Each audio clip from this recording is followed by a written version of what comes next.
எனக்கு அதான் அடிச்சு பெரியக்கா வீட்டுல போன் பண்ணி பார்த்துட்டு பார்த்தாங்க இந்த நம்பர்ல. எனக்கு அடிச்சு பார்த்துட்டு அங்க வீட்டுல அவங்களுக்கு அடிச்சிங்களோ? ஆமா. ஓ சரி சரி சரி. வீட்டுக்காரமா ஜெபம் பண்ணாங்களா? சரி அந்தாக்கா பெரியக்கா வீட்டுக்கு போன் பண்ணணும் நாங்க. அப்ப நான் சொன்னேன் இவங்களுக்கு போன் பண்ணுங்கக்கா. நீங்க அக்காவுக்கு மகளுக்கு வரன் வராம இருக்குல்ல, கல்யாணம் முடியாம இருக்குது இப்போ. இல்ல இல்ல இல்ல, உங்க வீட்டுக்காரருக்கு சொல்றேன். அற்புதம் நடந்துச்சுன்னு சொன்னீங்கல்ல. ஆமா ஆமா, அது நல்லா ஆயிட்டு இப்போ. அது உங்களுக்கு வந்து நல்லா இருக்கு இப்போ. அது நல்லா வந்து மூச்சு யாரு எடுக்க சிஸ்டர் கிட்ட முடியாம இருந்தாங்க, பேசுறீங்களா? ப்ரேயர் பண்ணாங்க சிஸ்டரு. Right. நல்லா இருக்காங்க இப்போ. Glory. அதுக்காண்டி நான் திருப்பி உங்களுக்கு சொல்லதுக்காக வேண்டி தான் நான் போன் அடிச்சேன். அதுக்கு பிறகு அப்படியா? அக்கா வீட்டுக்கு போனேன். அக்கா வீட்டுல சொன்னேன் இந்த போனை பாருங்க, கொஞ்சம் நல்லா இருக்குது, கேட்கறதுக்கு நல்லா இருக்குது. அவருக்கு அப்ப அவங்களுக்கு என்ன அவங்க ஹார்ட் எனக்கு நம்பர் ஹார்ட் தாயினாங்க. பிரச்சனையா இருந்தா? ஏமா அவங்களுக்கு ஹார்ட் பிரச்சனையா இருந்துச்சா? ஆமா ஆமா, ரொம்ப நாளா இருக்குது. இது இந்த ஆஸ்பத்திரியில அட்மிட்லாம் பண்ணியிருந்தாங்க 2 டைம். அவங்க வந்து வேற ஆஸ்பத்திரிக்கு போக சொன்னாங்க. அந்த மிஷின்லாம் அங்க கிடையாது, நீங்க வேற ஆஸ்பத்திரிக்கு போங்க அப்படின்னு. அது மருந்து சாப்பிட்டுட்டே இருந்தாங்க. இப்போ உங்களுக்குள்ள பிரேயரை பார்த்ததுல இருந்து அவங்க மருந்து விட்டுட்டாங்க. ஓ glory to Jesus. Praise God. மருந்து விட்டு நான் மருந்து சாப்பிட மாட்டேன். அவங்க எனக்கு ஏத்தால ஜெபம் பண்ணுதாங்க. அதனால எனக்கு ரொம்ப ஆண்டவர் அற்புதம் செய்தாங்க. அதனால எனக்கு நான் அந்த மருந்தை சாட மாட்டேன்ட்டு ஜெபத்திலே இருக்காங்க. எப்பவும் இப்போ ஜெபத்துல தான் இருக்காங்க. நீங்க ஜெபம் பண்ண அவங்க எப்பவும் பிரேயர்ல இருப்பாங்க. அதனால எனக்கு இப்ப நல்லா இருக்குது அப்படின்னாங்க. பெரியவர் பெரியவர். ஒரு அம்மாவுக்குலாம் ஸ்ட்ரோக் வந்து ஒரு கை காலே யூஸ் ஆகாம இருந்துச்சு. அவங்க இதே போலதான் அவனுடைய வார்த்தையை கேட்டு அவங்க விசுவாசிச்சு மருந்து மாத்திரையே இல்லாம அவங்களுக்கு அது நார்மல் ஆயிருச்சு. சரியாயி அவங்க ஸ்கூல்ல ஒர்க் பண்ணிட்டு இருக்காங்க திரும்ப பழையபடி. ஆமா, அதனால அப்பா வந்து நிச்சயமா இயற்கைக்கு மேற்பட்ட அதிசயங்களை செய்கிறவர். கிறிஸ்துவுக்குள் பிரியமானவர்களே, ஆண்டவராகிய இயேசு கிறிஸ்துவின் நாமத்தில் நான் உங்களை வாழ்த்துகிறேன். பரிசுத்த ஆவியானவர் இந்த காலை வேளையிலும் நமக்கு தந்த வேத வார்த்தையானது எரேமியா 23ஆம் அதிகாரம் 24ஆம் வசனம்.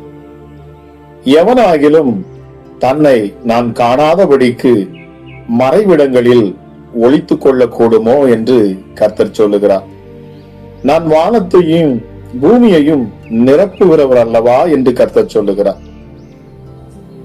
கிறிஸ்துவுக்குள் பிரியமானவர்களே, ஆண்டவருடைய கண்களுக்கு தப்பி நான் என்னை ஒழித்துக் கொள்ளுகிறேன் என்று யாராகிலும் சொல்ல முடியுமா? நாம் ஆராதிக்கிற தேவன் வானத்தையும் பூமியையும் நிரப்புகிறவராய் இருக்கிறார். அவர் சர்வ வல்லவர், சர்வ வியாபி. ஆக யாருமே தன்னை கர்த்தரிடத்திலிருந்து மறைத்துக் கொள்ளவோ ஒளித்துக் கொள்ளவோ முடியாது. சங்கீதக்காரன் சொல்லுகிறான், கர்த்தாவே நீர் என்னை ஆராய்ந்து அறிந்திருக்கிறீர், என் உட்காருதலையும் என் எழுந்திருக்கிறதலையும் நீர் அறிந்திருக்கிறீர், என் நினைவுகளை தூரத்திலிருந்து நீர் அறிகிறீர். நான் நடந்தாலும் படுத்திருந்தாலும் என்னை சூழ்ந்து இருக்கிறீர், என் வழிகள் எல்லாம் உமக்கு தெரியும். இந்த வசனங்கள் எல்லாம் நம் ஆண்டவர் நம் மீது எவ்வளவு கண்ணோக்கமாய் இருக்கிறார் என்பதை தெளிவுபடுத்துகிறது. அவருடைய கண்கள் நம் மீது பதிக்கப்பட்டிருக்கிறது என்பதற்கும் அவர் நம்மை காண்கின்ற தேவன் என்பதற்கும் ஆதாரமாகத்தான் இந்த வசனங்களை நாம் வாசிக்கிறோம். பிரியமானவர்களே, ஆராய்ந்து அறிந்திருக்கிறேன், அவர் நம்மை காண்கின்ற தேவன் என்பதற்கும் ஆதாரமாக தான் இந்த வசனங்களை நாம் தியானிக்கிறோம். பிரியமானவர்களே, ஆராய்ந்து அறிந்திருக்கிறீர் என்பதை நாம் எப்படி விளங்கிக் கொள்ளலாம்? நீங்கள் உங்கள் பள்ளிக்கோ கல்லூரிக்கோ ஒரு ப்ராஜெக்ட் பண்ண வேண்டியிருந்தால் அந்த தலைப்பை குறித்து நன்றாக அறிந்து கொள்ள வேண்டும் என்று ஆராய்ச்சி செய்வீர்கள் அல்லவா?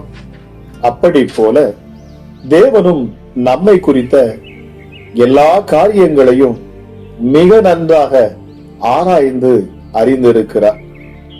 நான் ஒரு நபரை குறித்து அறிந்து கொள்ள விரும்பினால் அவர் பெயர், ஊர், வேலை என்று பல்வேறு விஷயங்களையும் அவரிடத்தில் கேட்டு அறிந்து கொள்ளுவேன் அல்லவா? ஆனால் நம் ஆண்டவருக்கு நம்மிடம் கேள்வி கேட்டு அறிந்து கொள்ள வேண்டிய அவசியம் இல்லை. ஏனென்றால் நம்மை குறித்த அத்தனை காரியங்களையும் அவர் ஏற்கனவே அறிந்திருக்கிறார். தாவீது அதைத்தான் இங்கே குறிப்பிடுகிறார். அது மாத்திரமல்ல, என் உட்காருதலையும் என் எழுந்திருக்கிறதையும் நீர் அறிந்திருக்கிறீர். அதாவது என்னுடைய அனுதின செயல்பாடுகளை கூட நீர் அறிந்திருக்கிறீர். உட்காருவதும் எழுந்திருப்பதும் நாம் யோசித்து பார்த்து செய்கிற செயல்கள் அல்ல. நாம் அதை எண்ணிக்கையில் வைப்பதில்லை. இன்றைய நாட்களில் நவீன கை கடிகாரங்கள் விற்பனையில் உள்ளன. அவற்றின் மூலம் ஒரு நாளில் நீங்கள் எத்தனை அடிகள் நடக்கிறீர்கள் என்பதை கூட கணக்கிட்டு விடலாம். ஆனால் உட்காருவதையும் எழுந்திருப்பதையும் நம்மால் கணக்கிட்டு பார்க்க முடியாது. இது அனுதினமும் நாம் செய்கின்ற மிக சாதாரண செயல்தான். ஆனால் தாவீது சொல்லுகிறதை போல தேவனாகிய கர்த்தர் நம்முடைய உட்காருதல் எழுந்திருத்தலை கூட அறிந்திருக்கிற அருமையான அற்புதமான தேவனாக அவர் இருக்கிறார். பிரியமானவர்களே, என் நினைவுகளை தூரத்தில் இருந்து அறிகிறீர். நான் நடந்தாலும் படுத்திருந்தாலும் என்னை சூழ்ந்திருக்கிறீர். என் வழிகள் எல்லாம் உமக்கு தெரியும். பிரியமானவர்களே, உங்கள் யோசனைகளை கூட கர்த்தர் அறிந்திருக்கிறார். நீங்கள் என்ன யோசிக்கிறீர்கள் என்பது உங்களுக்கும் ஆண்டவருக்கும் மட்டும்தான் தெரியும். எதிர்மறையான யோசனைகள் மட்டுமல்ல, உங்களுடைய சோகமான சிந்தனைகள், சந்தோஷமான யோசனைகள், நன்மையான யோசனைகள் எதுவாக இருந்தாலும் அதையெல்லாம் ஆண்டவர் நன்கு அறிந்திருக்கிறார். நம்முடைய தேவனாகிய ஆண்டவரை போல் நம்மில் கரிசனையுள்ள வேறொருவர் இல்லவே இல்லை. பிரியமானவர்களே, உங்களை குறித்தும் உங்கள் குடும்பம், பிள்ளைகள், வேலை, தொழில், வியாபாரம் ஆகிய எல்லாவற்றை குறித்தும் அவர் நன்கு அறிந்திருக்கிற தேவனாயிருக்கிறார். பிரியமானவர்களே, நீதிமொழிகள் 15:3 சொல்லுகிறது, கர்த்தரின் கண்கள் எவ்விடத்திலும் இருந்து நல்லோரையும் தீயோரையும் அது நோக்கி பார்க்கிறது. சிலர் நல்லவர்களை கர்த்தர் அறிந்திருக்கிறார், தீயவர்களை குறித்து அவர் கரிசனை கொள்வதில்லை என்று நினைக்கிறார்கள். ஆனால் இந்த வசனம் தெளிவாய் சொல்லுகிறது, கர்த்தருடைய கண்கள் நல்லவர்கள் தீயவர்கள் யாராக இருந்தாலும் அவர்களை நோக்கி பார்க்கின்றன. வேத வசனம் சொல்லுகிறபடி சாத்தானும் யாரை வஞ்சிக்கலாம் என்று நினைத்து எல்லோரையும் நோக்கி பார்த்து கொண்டிருக்கிறான். பிரியமானவர்களே, ஆனாலும் அதை பார்க்கிலும் அதிகமாக கர்த்தருடைய கண்கள் எவ்விடத்திலும் இருந்து நல்லோரையும் தீயோரையும் நோக்கி பார்த்து கொண்டிருக்கின்றன. உலகத்தில் நடந்து கொண்டிருக்கிற நன்மைகளையும் அவர் காண்கின்றார், தீய காரியங்களையும் பார்த்து கொண்டிருக்கிறார். ஹல்லேலூயா. எபிரேயர் 4:13 சொல்லுகிறது, அவருடைய பார்வைக்கு மறைவான சிருஷ்டி ஒன்றுமில்லை, சகலமும் அவருடைய கண்களுக்கு முன்பாக நிர்வாணமாயும் வெளியரங்குமாயும் இருக்கிறது. அவருக்கே நாம் கணக்கு ஒப்புவிக்க வேண்டும். சிருஷ்டி என்றால் அவரால் படைக்கப்பட்டவைகள், அதாவது உருவாக்கப்பட்டவைகள். ஆகவே கர்த்தரால் படைக்கப்பட்டிருக்கிற நாமும் கூட அவருடைய சிருஷ்டிகளே. பிரியமானவர்களே, அவருடைய கண்களுக்கு முன்பாக ஒன்றுமே மறைக்கப்பட முடியாது என்பதை நாம் அறிந்து புரிந்து கொள்ள வேண்டும். சகலமும் வெளிப்படையாக இருக்கிறது. அப்படியானால் உங்களுக்கு வெளிப்புறமாக நடக்கிறதா இருந்தாலும், உள்ளே நடக்கிறதாக இருந்தாலும், வெளிப்படையாக செய்கிற காரியங்களாக இருந்தாலும், அல்லது அந்தரங்கத்திலே ரகசியமாக செய்திருக்கிற காரியமாக இருந்தாலும், எல்லாமே அவருடைய கண்களுக்கு முன்பாக வெளியரங்கமாய் இருக்கிறது. எதையுமே அவரிடம் மறைக்க முடியாது. நிச்சயமாக பிரியமானவர்களே, ஹல்லேலூயா. ஒருபுறம் நமக்கு மகிழ்ச்சியை கொடுத்தாலும் மறுபுறம் நம்மை எச்சரிக்கிறதாகவும் இருக்கிறது. மனிதர்களிடம் நாம் தப்பு கணக்கு காண்பித்து விடலாம், ஆனால் ஆண்டவரிடம் அதை செய்ய முடியாது. ஆக அவருக்கே நாம் கணக்கு ஒப்புவிக்க வேண்டும் என்று வெளிப்படையாக இந்த வசனத்தை பக்தன் முடிக்கிறார். பிரியமானவர்களே, நாம் இங்கே தியானித்த இந்த வசனங்களை எல்லாம் நம்மை வழி நடத்த, நம் மீது ஆளுகை செய்ய, சகலத்தையும் அறிந்த ஒருவர் இருக்கிறார், ஒரு தேவன் இருக்கிறார். அவர் நம் ஒவ்வொருவர் மீதும் கண்ணோக்கமாய் இருக்கிறார் என்பதை உணர்த்துகிறது. இது அதிகாலை வேளையிலும் இதை கேட்டுக்கொண்டு இருக்கிற உங்கள் வாழ்க்கையிலும் நீங்கள் அறிந்து கொள்ள வேண்டியது, உங்களை காண்கின்ற ஒரு தேவன் ஒருவர் இருக்கிறார். உங்களை அறிந்து ஆராய்ந்து இருக்கிற தேவன் ஒருவர் இருக்கிறார் என்பதை நீங்கள் அறிந்து கொள்ள வேண்டும் பிரியமானவர்களே. நிச்சயமாகவே இந்த காலை வேளையிலும் இதை கேட்டுக்கொண்டிருக்கிற உங்கள் வாழ்க்கையிலே என் தேவன் மகத்துவமான வல்லமையான காரியங்களை அவர் செய்வாராக. உங்கள் உள்ளத்தின் ஆழங்களை ஆராய்ந்து அறிந்திருக்கிற இந்த கர்த்தருக்கே நாம் கீழ்ப்படிந்து நாம் நடக்க கடவோம். ஜெபிக்கலாமா? எங்கள் அன்பின் பரலோக தகப்பனே, இந்த காலை வேளைக்காக உமக்கு நன்றி செலுத்துகிறோம் அப்பா. கிருபையும் இரக்கம் உள்ள தெய்வமே, எங்களை அதிகமாய் நேசிக்கிறவர், சர்வ வல்லமை உள்ளவர் அப்பா. நீங்க ஒருவராய் பெரிய காரியங்களை செய்கிறவர், சாவாமை உள்ளவர், மரணத்தை ஜெயித்தவர், பாதாளத்தை வென்றவர், எங்களுக்காக யாவற்றையும் சிலுவையில் செய்து முடித்தவர். உன்னதமானவரே, உம்முடைய நாமத்தை இந்த அதிகாலை வேளையில் அப்பா நாங்கள் மகிமைப்படுத்துகிறோம். என்னோடு இணைந்து ஜெபிக்கிற அமராஜா இயேசுவே, ஒவ்வொரு மேலும் உம்முடைய கரிசனையுள்ள, அக்கறையுள்ள, அன்புள்ள அந்த கண்கள் உற்று நோக்கட்டும். அதிகாலையில் கர்த்தரை தேடுகிறவன் கண்டடைவான் என்கிற வார்த்தையின்படி இந்த காலை வேளையிலும் அப்பா உம்முடைய சமூகத்தில் நிற்கிற ஒவ்வொரு பிள்ளைகளையும் என் ஆண்டவருடைய கண்கள் உற்று நோக்கட்டும். ஹல்லேலூயா. நன்றி பரிசுத்த ஆவியானவரே, உமக்கு நன்றி செலுத்துகிறேன். இம்மட்டுமாய் நடத்தின எங்கள் எபினேஸ்வரே, உமக்கு நன்றி செலுத்துகிறேன் அப்பா. ஹல்லேலூயா. வேதம் சொல்லுகிறது, நாள் உண்டாவதற்கு முன்பும் நானே இருக்கிறேன், என் கைக்கு தப்புவிக்கத்தக்கவன் இல்லை, நான் செய்கிறதை தடுப்பவன் யார் என்று சொல்லப்படும். எஸ், நானே கர்த்தர், என்னை அல்லாமல் வேறொரு இரட்சகர் இல்லை.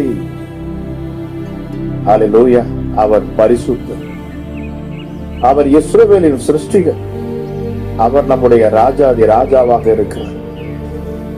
ரதங்களையும் குதிரைகளையும் இராணுவங்களையும் பராக்கிரமசாரிகளையும் அவர் புறப்பட பண்ணி அவைகள் எழுந்திராதபடி ஒருமித்து விழுந்து கிடக்கவும் ஒரு திரி அணைகிறது போல் அவைகள் அணைந்து போகவும் பண்ணுகிற கர்த்தர் அவரே.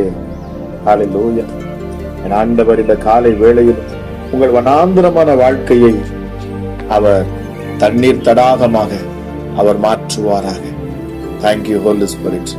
நான் முந்தினவர், நான் பிந்தினவர் என்று சொன்னவர்,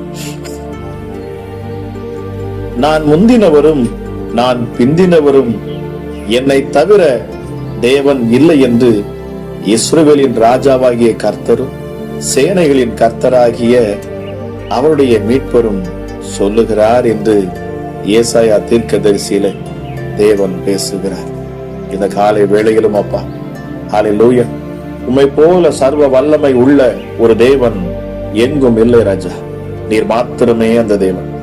நீர் ஒருவரே ஆண்டவர், நீர் ஒருவரே உன்னதர், நீர் ஒருவரே பரிசுத்தர். உமக்கு நிகர் நீரே என்று சொல்லப்படுகிறது. ஆமா ராஜா, உமக்கு நிகர் நீர்தான். ராஜாதி ராஜாவே, எங்கள் யூத ராஜ சிங்கமே, எங்களுக்காக அடிக்கப்பட்ட ஆட்டுக்குட்டியானவரே, இந்த நேரத்திலும் என்னோடு இணைந்து ஜெபிக்கிற ஒவ்வொரு மேலும் ஒரு வல்லமை இறங்கட்டும் அப்பா. தேவ பிரசன்னம் இந்த நாளிலே அப்பா குடும்பங்களை நிரப்பட்டும். ஹல்லேலூயா. உம்மை தேடுகிற யாவரும் கண்டடைவார்கள் ராஜா. இந்த அதிகாலை வேளையிலும் உம்முடைய சமூகத்தை நோக்கி பார்க்கிற ஒவ்வொரு மேலும் மகிமை இறங்கட்டும். சத்துருவின் கிரியைகள் முறியடிக்கப்படட்டும். பிசாசின் தந்திரங்கள் செயலற்று போகட்டும். ஹல்லேலூயா. உன்னதமான என் தேவனுடைய வல்லமை வெளிப்படுவதாக ராஜா. எங்கள் யூத ராஜ சிங்கம். ஹல்லேலூயா. பக்தன் சொல்லுகிறான், உம்முடைய கண்களுக்கு மறைவாக நான் எங்கே போவேன், நான் எங்கே போவேன், நான் எங்கு சென்றால் உம்முடைய கண்கள் என்னை கவனித்து பார்த்து கொண்டிருக்கிறீங்க. உம்முடைய கண்கள் எங்கும் உலாவிக் கொண்டிருக்கிறது. பூமியிலே என்னை தேடுகிற மனுபுத்திரர் உண்டோ என்று கர்த்தருடைய கண்கள் நித்தமும் அறிந்து ஆராய்ந்து சோதித்தறிகிறது. இசப்பா, இந்த காலை வேளையிலும் இந்த ஜெபத்தோடு இணைந்து உம்மை நோக்கி பார்க்கிற ஒவ்வொரு பிள்ளைகளையும் உம்முடைய கண்களும் காண்கிறது என்பதை நான் விசுவாசிக்கிறேன். ஆக இந்த அதிகாலை வேளையில் அப்பா, என்னென்ன விண்ணப்பத்தோடு உம்முடைய சமூகத்தில் வந்து நிற்கிறார்களோ அத்தனை பேருக்கும் என் தேவன் அற்புதத்தை நீர் செய்யணும். உம்முடைய மகத்துவம் உள்ள நாமத்தின் மகிமை கண்டு நீர் அதிசயங்களை செய்யணும் அப்பா. தடைகள் நீக்கப்பட்டு போகட்டும். ராஜாதி ராஜாவே, ஒருவேளை பிள்ளைகள் மேல் காணக்கூடிய குற்றங்கள், குறைவுகள், பாவங்கள், அக்கிரமங்கள், மீறுதல்கள் இருக்கும் என்று சொன்னால் என் இயேசுவின் ரத்தம் கழுவி பரிசுத்தப்படுத்தி மீண்டும் நீதிமானாய் நீர் மாற்றுவீராக. பிதாவுக்கு முன்பதாக நிறுத்தி அப்பா பிதாவே என்று கூப்பிட பண்ணுவீராக ராஜா. எஸ்டர்டே பரிசுத்தம் உள்ள ஒரு நீதிமானாய் நின்று ஒருவன் தேவனை நோக்கி கூப்பிடுகிற பொழுது அவன் கூப்பிடுதலை கேட்டு அவன் விண்ணப்பங்களுக்கு செவி கொடுத்து அவன் விருப்பங்களை நிறைவேற்றி தருகிற எங்கள் அற்புத தேவன் அப்பா. நீங்க அதிசயமான உம்முடைய கரம் இந்த காலை வேளையிலும் ஒவ்வொருவரையும் தொடரும் அப்பா. இயேசுவே, என்னை மன்னியும். நான் ஒருவேளை உம்முடைய கண்களுக்கு மறைவாக அந்தரங்க பாவங்களை நான் செய்திருக்கலாம், குற்றங்கள் குறைவுகளை நான் செய்திருக்கலாம். ஆனாலும் என்னை அழைத்தவர் நீர் உண்மையுள்ளவர் அப்பா. என்னை மீண்டும் நீர் உருவாக்குவீராக. உம்முடைய பரிசுத்தமுள்ள ரத்தம் என்னை கழுவட்டு. என் பலவீனங்களை என்னை விட்டு நீக்கி தாரும் அப்பா. ஹல்லேலூயா. ஒருவேளை என்னால் விசுவாசிக்க முடியல, என் வாழ்க்கையில் அற்புதம் நடக்குமா என்கிற ஒரு நம்பிக்கை இல்லை என்று கூட ஒருவேளை இருந்தால், விசுவாசத்தை துவக்குகிறவரும் அதை முடிக்கிறவரும் என்று சொல்லப்பட்டிருக்கிறது. எஸ்அப்பா, உம்முடைய பிள்ளைகளுக்கு விசுவாசத்தை நீர் துவக்குவீராக. ஜெபிக்க முடியாதபடி தடையா இருக்கிற பிள்ளைகளுக்கு என் ஆண்டவருடைய கரம் அவர்களை தொடணும். ஆமா ராஜேசுவே, ஒரு புதிய அபிஷேகத்தை என் ஆண்டவர் நீர் ஊற்றணும். சோர்வுகளையும் பலவீனங்களையும் மனபாரங்களையும் கொடுத்து சிந்தைகளை கெடுத்து ஜெபிக்க விடாதபடி தடை செய்கிற எந்த சத்துருக்களும் எந்த பிசாசின் கிரியைகளும் இந்த காலை வேளையிலே பிள்ளைகளை விட்டு விலகி போகட்டும். ஒரு தெய்வீக மகிமை பிரசனம் இப்பொழுது வீடுகளுக்குள்ளாக இறங்கட்டும், பிள்ளைகள் மேல இறங்கட்டும். அமராஜா, ஒருவேளை தங்கள் கணவருக்காக ஜெபிப்பார்கள் என்றால் அவர்கள் மேல இப்பொழுது மகிமை இறங்கட்டும். தங்கள் மனைவிக்காக ஜெபிக்கிற பொழுது இந்த நேரத்தில் அவர்கள் மேல மகிமை இறங்கட்டும் அப்பா. தங்கள் பெற்றோருக்காக ஜெபிக்கிற இந்த நேரத்தை தேவ பிரசனம் அவர்களை சூழ்ந்து கொள்ளட்டும் அப்பா. ஹல்லேலூயா. தங்கள் குடும்பத்தில் உள்ள உற்றார் உறவினர்களுக்காக ஜெபிக்கிற இந்த நேரத்தில் தேவ மகிமை அவர்களை தொடரும் அப்பா. யாருக்காக விண்ணப்பம் ஏறெடுக்கப்படுகிறதோ, ஒருவேளை அவர்கள் பலவீனர்களாக இருக்கலாம், சுகவீனர்களாக இருக்கலாம். ஹல்லேலூயா. பிசாசின் போராட்டத்தில் பிடிபட்டு இருக்கலாம் அப்பா. மனம் உடைந்து இருக்கிறார் சுவாமி. எந்த சூழ்நிலை இருந்தாலும் சரி, என் தேவனுடைய கரம் அவர்களை தொட்டு பலப்படுத்தட்டும், சுகப்படுத்தட்டும், ஆசீர்வதிக்கட்டும். Thank you holy spirit. பொருளாதார நெருக்கங்கள் மாறட்டும் அப்பா. தரித்திரத்தின் ஆவிகள் வெளியேறட்டும் இயேசுவின் நாமத்தினாலே. கைகளிலே பணங்கள் இல்லாதபடிக்கு தடை செய்கிற எந்த பிசாசுகளும், பொருளாதாரத்தை நெருக்கத்தை கொடுத்து வேதனையை கொடுக்கிற, கடன் வாரங்கள்ல சிக்க வைக்க நினைக்கிற எந்த சத்துருவின் கிரியைகளும் இயேசுவின் நாமத்துல இந்த அதிகாலை வேளையில சகலமும் கட்டப்பட்டு போகட்டும். Thank you holy spirit. பரிசுத்த ஆவியானுடைய வல்லமை மாற்றலும் வெளிப்படட்டும். ஆவியானவர் எங்கோ அங்கு விடுதலை உண்டு. அவர் அசைவாடுகிற பொழுது அந்த இடத்துல ஒரு மறுரூபம் உண்டாகிறது. பரிசுத்த ஆவியானவர் அசைவாடுவார் என்று சொன்னார். அந்த இடம் முழுவதுமாக தேவ மகிமையும் தேவ பிரசன்னமும் இறங்குமே. ஆவியானவரே, உம்முடைய அசைவாடுதல் ஒவ்வொரு மேலும் உண்டாகட்டும். மதுபானத்துக்கும் ஹல்லேலூயா போதை வஸ்திரத்துக்கு அடிமையா இருக்கிற எந்த ஒரு பிள்ளைகளுக்கும் இப்பொழுது விடுதலையை கொடுக்கணும் ஆண்டவரே. ஒருவேளை தன் பிள்ளைகளுக்காக, தன் வாலிப மகனுக்காக, மகளுக்காக ஜெபிக்கிற யாரோ ஒரு சகோதரிக்காக நீர் பேசிக் கொண்டு இருக்கிறீங்க. இந்த காலை வேளையிலும் அப்பா அவர்கள் விண்ணப்பத்தை ஆண்டவர் நீர் கேட்பீர், நான் விசுவாசிக்கிறேன். அற்புதமான மாற்றங்களை நீர் கொடுப்பீர் ராஜா. சரீரத்துல காணக்கூடிய கட்டிகள் மறைந்து போகணும், பலவீனங்கள் நீங்கி போகணும், வியாதிகள் முழுவதுமாக நீக்கப்பட்டு போகட்டும். என் தேவனுடைய சுகமளிக்கிற வல்லமை பிள்ளைகள் மேல இறங்கட்டும் ராஜா. ஹல்லேலூயா. பலவீனத்தில் பலன் தரும் என் ஆண்டவர். இந்த காலை வேளையிலும் நான் விசுவாசிக்கிறேன். அற்புதமாய் என் ஆண்டவர் நீர் அதிசயங்களை செய்யும்படி நீர் இறங்கி இருக்கிறேன் என்று நான் விசுவாசிக்கிறேன். இந்த நாளை ஆசீர்வதித்து தருவீராக. இந்த நாள் அற்புதமான நாளாக இருக்கட்டும், ஜெயத்தை எடுக்கும் நாளாக இருக்கட்டும், வெற்றியை பார்க்கும் நாளாக இருக்கட்டும் அப்பா. ஹல்லேலூயா. நான் உனக்கு முன்பாக சென்று கோணலான வேலை செவ்வையாக்குவேன். கரடுமுரடான பிள்ளைகளுடைய வாழ்க்கை பாதையை ஆண்டவனை சரி செய்யணும் அப்பா. துக்கத்திலும் துயரத்திலும் கண்ணீரோடும் இருக்கிற பிள்ளைகளுக்கு என் ஆண்டவர் நீர் ஆறுதல் செய்யணும். ஹல்லேலூயா. வாழ வழி இல்லையே, நான் என்ன செய்யட்டும் என்று சொல்லி மரண போராட்டத்தில் இருக்கிற, மரண சிந்தையில் இருக்கிற, மரண எண்ணம் கொண்டு இருக்கிற யாவருக்கும் என் ஆண்டவர் சொல்லுகிற வார்த்தை, நான் உன்னோடு கூட இருக்கிறேன். நான் உன்னை விட்டு விலகுவதும் இல்லை, உன்னை கைவிடுவதும் இல்லை, உன்னை மீண்டும் நான் கட்டுவேன். நீ கட்டப்படுவாய். நன்றி பரிசுத்த ஆவியானவரே. இந்த காலை வேளையிலும் நீர் கொடுக்கிற வார்த்தைகளுக்காக நன்றி.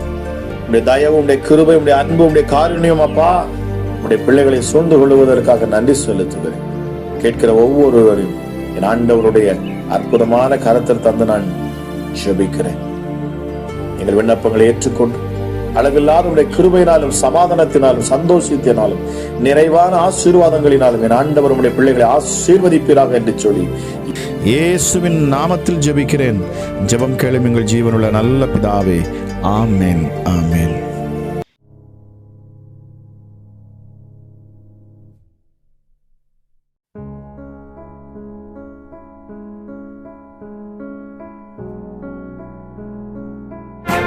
இயேசுவே உம்முடைய இரத்தத்தில் வல்லமை உள்ளது.